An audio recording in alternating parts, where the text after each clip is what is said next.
Welcome to Rahul Kundu Lectures. Today our topic is Classical Realism Part 1. 416 years before the Christ was born, agency के एक छोटे से island में group of diplomats political history की सबसे chilling line deliver करते हैं। The strong do what they can, the weak suffer what they must.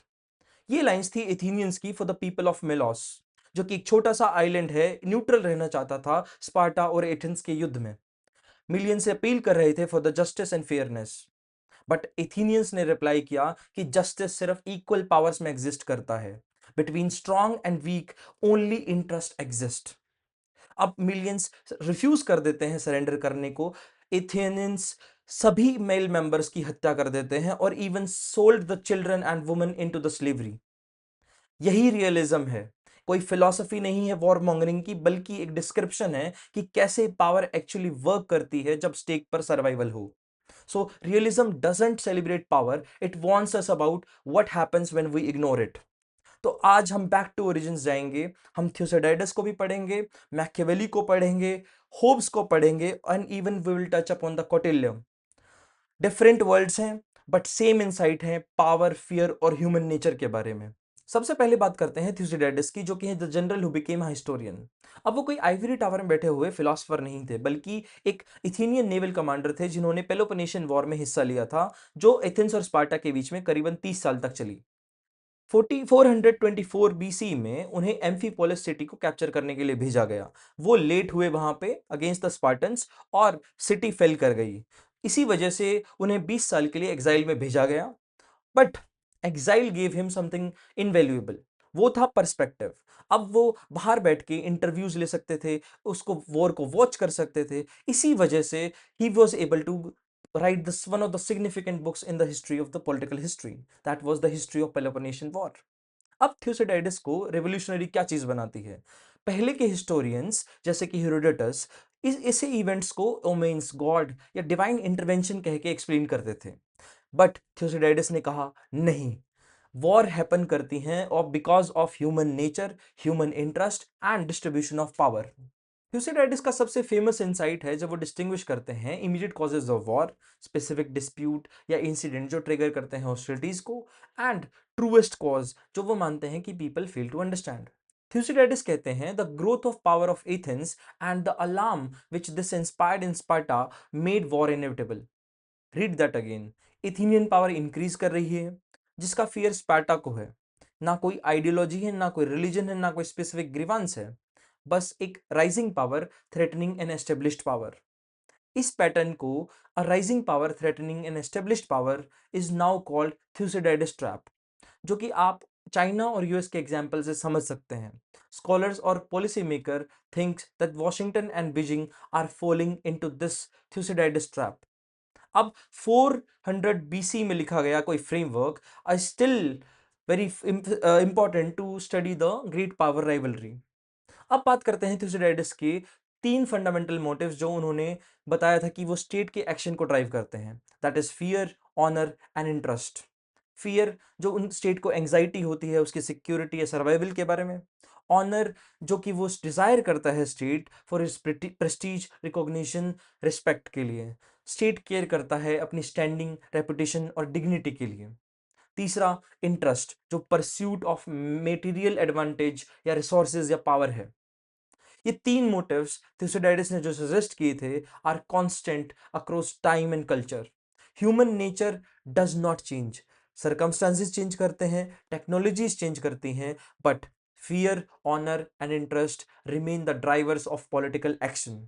So what made Thucydides timeless is that he identified patterns in human behavior that persist across millennia.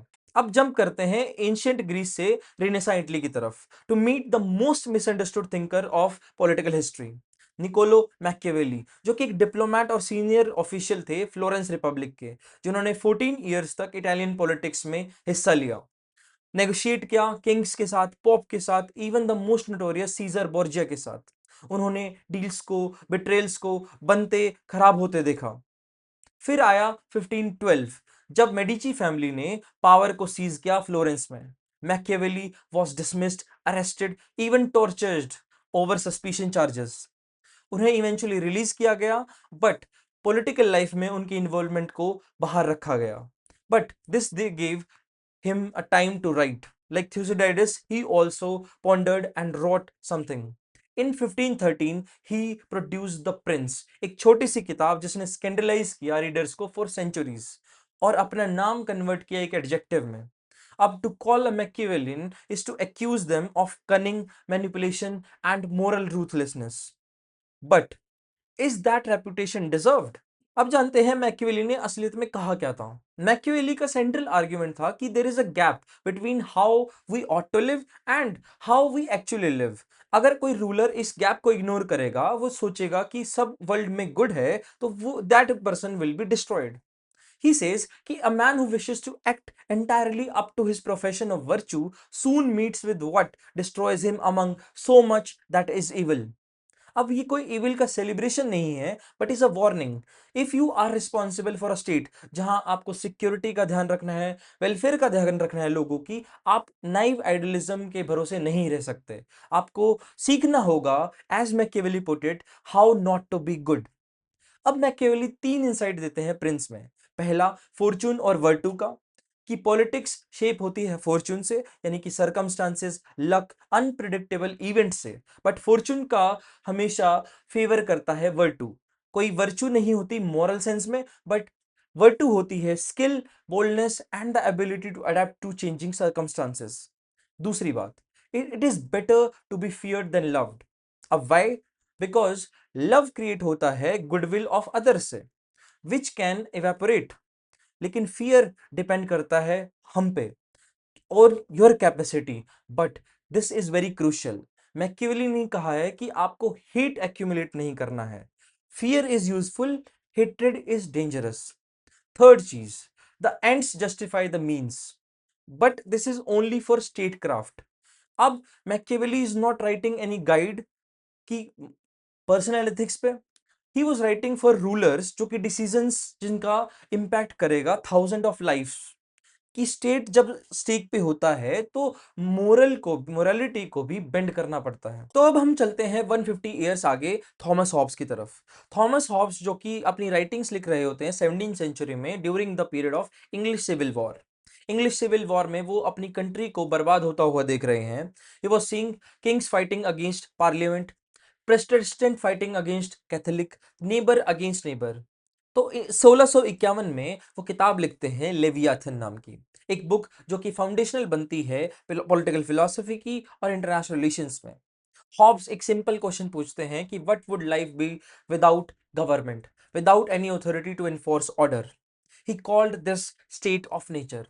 इनका answer बहुत bleak होता है, but state of nature में हर person के पास right होती है to do everything, including other people's life.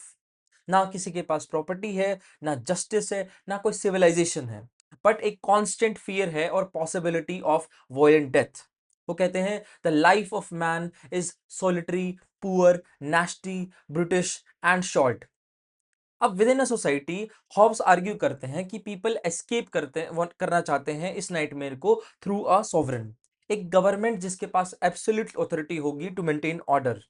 वो trade करते हैं अपनी फ्रीडम को सिक्योरिटी के लिए. But here's what matters, international relations में बिटवीन स्टेट्स कोई भी सॉवरेन नहीं होता. There is no world government, ना कोई पुलिस एग्जिस्ट करती है, बल्कि स्टेट एग्जिस्ट करते हैं in relation to each other as individual, and that would be in state of nature. So Hobbes gave the conceptual foundation for understanding anarchy in international relations. आपको याद है पिछली class जिसमें हमने एनार्की डिस्कस की थी. That's how this thinker gives a concrete concept of anarchy in international relations. थोड़ा step back करते हैं और अब रियलिस्ट वर्ल्ड व्यू को थोड़ा डेप्थ में समझते हैं और जानते हैं कि कौन से फीचर्स इन सारे थिंकर्स को यूनाइट करते हैं अक्रॉस 2000 ईयर्स. तो सबसे पहला है a pessimistic view of human nature. Thucydides humans को मानते हैं कि फियर, ऑनर और इंटरेस्ट ड्रिवन होते हैं. मैकियावेली मानते हैं कि रूलर्स सराउंड करते हैं वैसे पीपल को जो उनको बिट्रे कर देंगे अगर चांस दिया गया तो. हॉब्स मानते हैं कि सारे के सारे ह्यूमन सेल्फ इंटरेस्टेड होते हैं and they are willing to harm others for their own advantage. किसी ने भी ह्यूमन बीइंग की गुडनेस पे विश्वास नहीं किया. Second, power as currency of politics. सबके लिए पावर, जो एबिलिटी होती है ऑफ इन्फ्लुएंसिंग अदर्स और coerce others, is what determines outcomes. Morality matter करती है, लेकिन पावर उसको एनफोर्स करने के लिए होनी चाहिए। Without power appeals to justice are just words. तीसरा, the centrality of state. State is key actor in political life. Individual matter करते हैं only as citizens. International organisations, corporations, NGOs secondary होती हैं। What matters is what state do. Fourth, survival as primary goal. किसी भी state के सामने वो सिर्फ स्टेट एक ही गोल होता है, टू सर्वाइव, एंड उसका ऑब्जेक्टिव होता है to prospers, to justice, to have influence. Security हमेशा पहले आती है। Everything else is a luxury that depends on security being guaranteed. Fifth और पांचवा, suspicion of moralising in foreign policy. Realist deeply sceptical हैं उन लीडर्स को लेके जो डेयर करते हैं इंटरेस्ट को प्रेजेंट करने में इन मोरल लैंग्वेज। उनको लगता है कि आइडलिज्म डेंजरस है, या तो वो नाइव है या हिपोथेटिकल है। वो मानते हैं कि better to acknowledge interest honestly than to pretend you are acting for the good of humanity.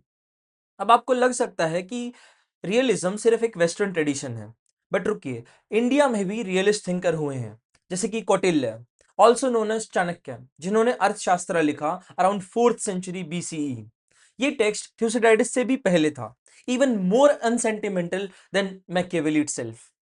He is sometimes called कि Indian Machiavelli, but the thing is that it should be other way around. Kautilya के world में kingdoms are there for survival, और वो ultimately strategic thinking की बात करते थे। उन्होंने डेवलप किया एक सिस्टम ऑफ मंडला, जिसमें एक concentric circles of allies of enemies का कॉन्सेप्ट था, कि your neighbour is your natural enemy and your neighbour's neighbour is your natural friend. उन्होंने एक्सटेंसिवली लिखा एस्पियोनाज के बारे में, व्हेन टू ब्रेक ट्रीटीज और when to use force. The point इज कि द रियलिस्ट इनसाइट है कि पावर मैटर करती है, सिक्योरिटी पैरामाउंट है, and statecraft requires hard choices, which is not too unique to European experience only. It emerges wherever state compete under conditions of survival. अब India में कैसे show up होता है Indian foreign policy में, specifically realism. अब consider कीजिए India's का nuclear programme. ये सिर्फ न्यूक्लियर प्रोग्राम इंडिया ने डेवलप आइडियोलॉजी के बेसिस पे नहीं किया, बल्कि किया था चाइना के न्यूक्लियर थ्रेट को देखते हुए। Even Pakistan was trying for nuclear weapons. वो एक रियलिस्ट लॉजिक था। एक इनार्किक वर्ल्ड में you provide for your own security. अब कंसिडर कीजिए कि बैलेंसिंग ऑफ ग्रेट पावर्स। अब कोल्ड वॉर में इंडिया ने बैलेंस किया यूएसए के साथ, सोवियत यूनियन के साथ टिल्ट होके, but it was not aligned fully. They use the thinking called strategic autonomy. अब भी यूनाइटेड स्टेट्स और रशिया के बीच में इंडिया बैलेंस करता है। इंडिया क्वाड भी ज्वाइन करता है, but also maintains ties with Moscow. This is realism in action.